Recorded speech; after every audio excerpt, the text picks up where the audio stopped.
Hello friends, Miss Carrie back with another video on how to do this week's project. This is going to be a quick video. I'm going to more or less be showing you the printmaking process rather than how to make your own stamp. This is essentially a stamp that we're making to make our own prints. So if you look, it's kind of indented. You can't really see it, but I will pass this around in class. But there is little divots in here. So you can do this with foam board, which everybody will get their own piece. You only get one. If you mess it up, you got to dress it up because there's not enough for mistakes. So I'm going to give you this and a piece of paper to plan out what you're going to do. Before you start this, I want you to plan your picture. Miss Carrie spent a decent amount of time planning what she wanted in her landscapes, and that's what we're going to be doing is miniature landscapes, little tiny details. So as long as you've got your foreground, middle ground, background, I'm a happy teacher. So real quick, I just want to show you what I mean by indentions. Instead of doing a whole design, I'm just going to quickly show you how to achieve this on this kind of material. So you can do this with either a mechanical pencil with no lead or a pen. The pen is cool because you can actually see your design, whereas with the pencil, it just shows the indentation. So I'm just going to make 2 marks so you can see the difference. With a marker, or not a marker, a pen, you can see the lines you're making, but it goes in to the foam, it indents the foam.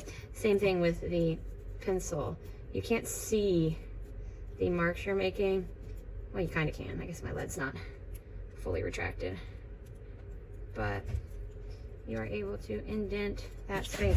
So you've got these cuts almost that are happening into the foam, and this assists us in our printmaking process, which I'm going to show you right now. So once you've got your finished design on your foam paper, you're going to bring it to Miss Carrie.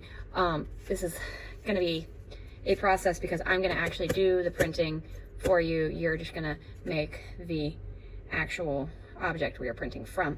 So what you will need when we do the printmaking process is a piece of colored paper, your finished stamp, and Miss Carrie with her handy dandy printmaking tools. So let me show you the demo real quick. So you've got this special kind of ink. It is called block printing ink, and it is pretty messy. You have your roller and your tray for rolling. So you are going to take your roller and get ink on it.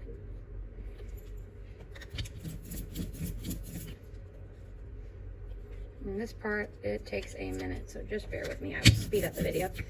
But what I'm doing is trying to get a nice even layer of block paint onto my surface, and you can do that by going back and forth, opposite directions, horizontally and vertically, to make sure that that ink is on there nice and smooth. Awesome.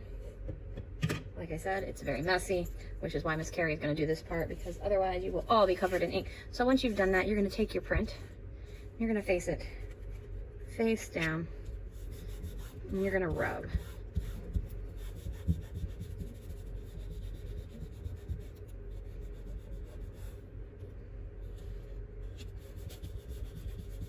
You can't really spend enough time doing this, because the longer you spend rubbing this print onto the ink, the more it covers that surface.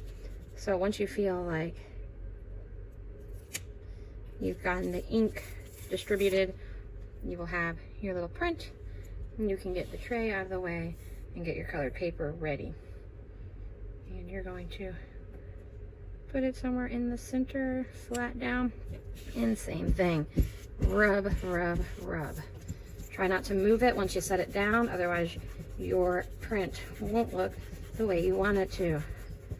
All right, and then we reveal it. We pull our print. This is called pulling the print. And there you have it. Your very own screen print, or print made via printmaking. It's not a screen print. That's on a t-shirt. I don't know why I called it that. But there it is. Finished product.